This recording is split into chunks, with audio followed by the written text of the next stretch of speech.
This is Old Line Farmer Radio, a Maryland Farm Bureau production, helping you achieve your best farm future. Hello and welcome to Old Line Farmer Radio. My name is Mitch Hopkins, Regional Field Manager for Maryland Farm Bureau, and I'm your host this week.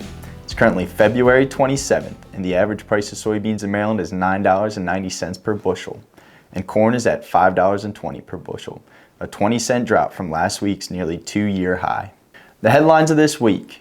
Late last week, newly confirmed USDA Secretary Brooke Rollins sat down at a roundtable discussion with farmers to discuss critical issues facing American agriculture. Maryland farmers Marshall Cahall and Greg Dell participated in these discussions. We got the honor to meet with Brooke Rollins, Secretary Brooke Rollins, the new USDA Secretary. One of the big things that we were able to touch on was solar, where we're struggling with competing against federal grants for solar and renewable energy on our land.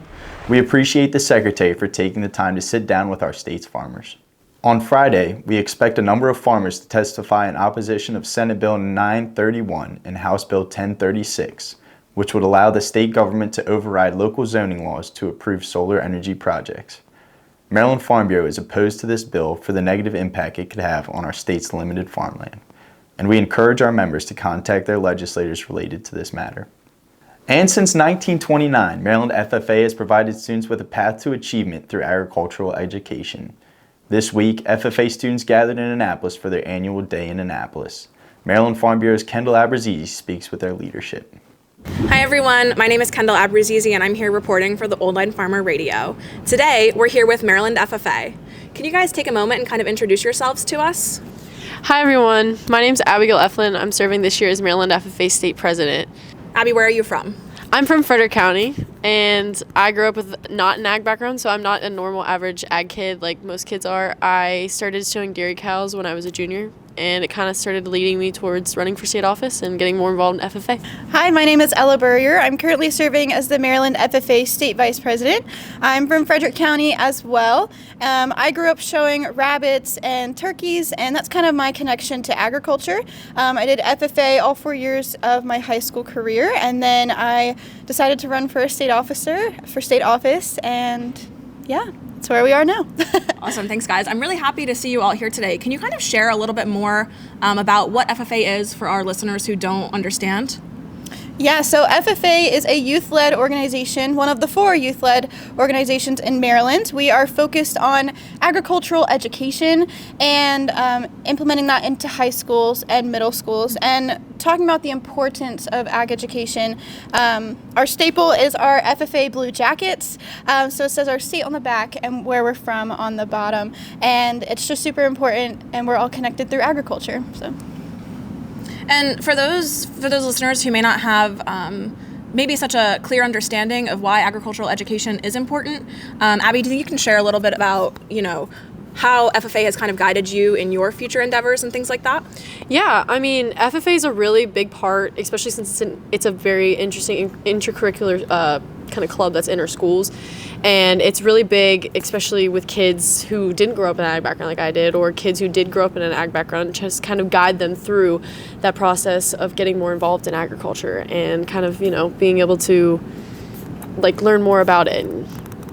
Yeah, awesome. Ella, if I'm not mistaken, you were here last week testifying on a bill. Can you share a little bit about that experience? Yeah, so I testified on Senate Bill 563, and that is all about the funding that different agricultural organizations get from the Maryland Agricultural Fair Board.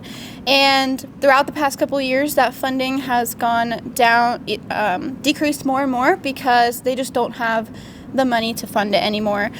So it was proposed by a senator and a delegate, and I testified in the Senate. I shared about why it's important for Maryland FFA to get this funding. This is a vital part of our organization, and it really helps us with our leadership conferences, as well as different statewide functions that we have. So I basically just testified and shared why this bill is important to us and the different funding that we need.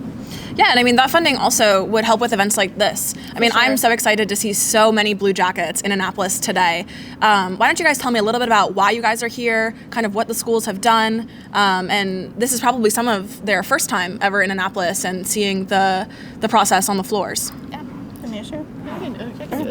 Yep. So, I mean, today was a really big day for our members. We have most of our officers from each chapter of each school around our state that's here today, pretty much meeting with our legislators, getting to sit in on sessions in our state and House delegate meetings, kind of just those kind of things, and being able to talk about our different bills and what's going on right now in our legislative processes are really cool. And it's able for them to kind of see the inside of what goes on within those processes and being able to kind of understand it a little bit better, since not many people know about it, which I think is really cool. Ella, do you have anything you want to add?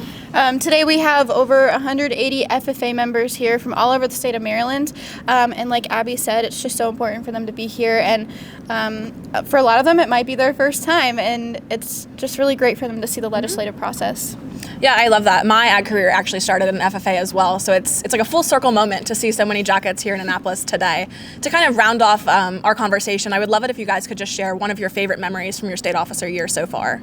So one of my favorite memories was attending the national convention this year. I loved getting to interact with so many FFA members, seeing so many Blue Jackets in Indianapolis. You get to meet other state officers at national convention, and then you get to see your members back home from Maryland there as well. And both Abby and I got to be a delegate there as well and do the committee process and the voting process for the issues at national convention. So it was a really big part of my year. Yeah, I love that. That probably kind of set you up great for listening in on committee members and committee sessions here in Annapolis as well. For sure. Yeah, I would like to say we, as state officers, we go on a training called Summit, and we go to DC for, how many days is it? Just about a week. And we're pretty much getting to know the other state officers from every state and meet them and kind of get to know them. I think that was probably one of the best memories I have, just running around, meeting them. We did a bunch of activities in the evening, not only learning about each other, learning how to be state officers, but also like leaning on each other for things. I think my favorite was when we did a game one time. It was called a goose chase, and everyone was just running around trying to do these tasks that the national officers gave us. And I think that was the most fun because you kind of get to connect with people that you never met before and have a bunch of laughs. I think that was probably my favorite. So. Well, I love that. Thank you guys so much for talking with us today. We look forward to working more with Maryland FFA within Maryland Farm Bureau, and I'm sure we'll see more of you guys throughout the year. Much has been discussed lately about the increasing price of eggs. American Farm Bureau's Chad Smith speaks with economist Barrett Nelson on what could be causing these fluctuations. While USDA expects a modest increase in the price of broiler chickens, egg prices have taken a much more significant jump. Eggs have come up dramatically over the last couple of months. The average New York wholesale price for large eggs for the last week of January was $7.46 a dozen, more than 150% of where we were at $2.94 last year. The annual average price projection by USDA for eggs is now $4.44 per dozen. The biggest factor behind the changes is highly pathogenic avian influenza. However, the current report doesn't include the birds lost so far in 2025, which means the report doesn't reflect what consumers are currently seeing at the grocery store. The U.S. lost about 43 million birds in January and February after this report. Now, this is about 25% or a quarter of all the birds affected since the outbreak began in 2022. And this is not yet captured in this report. For more information, go to fb.org. Chad Smith, Washington. Have you aged out of 4-H or FFA programs? Well, Maryland Farm Bureau could be for you. With our Growing Young Farmers and Ranchers program, Farm Bureau provides a platform for young farmers and those interested in farming to network and collaborate.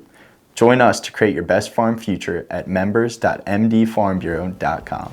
With that, please give us a rating and review, and if you learned something today, please share this podcast with your friends. Old Line Farmer Radio is a production of Maryland Farm Bureau. Produced by Jeb Burchick, contributions this week from Mitch Hopkins, Kendall Abrazizi, and Chad Smith. Introduction by Hollis Zimmerman. Thank you for listening, and we will catch you next time on Old Line Farmer Radio.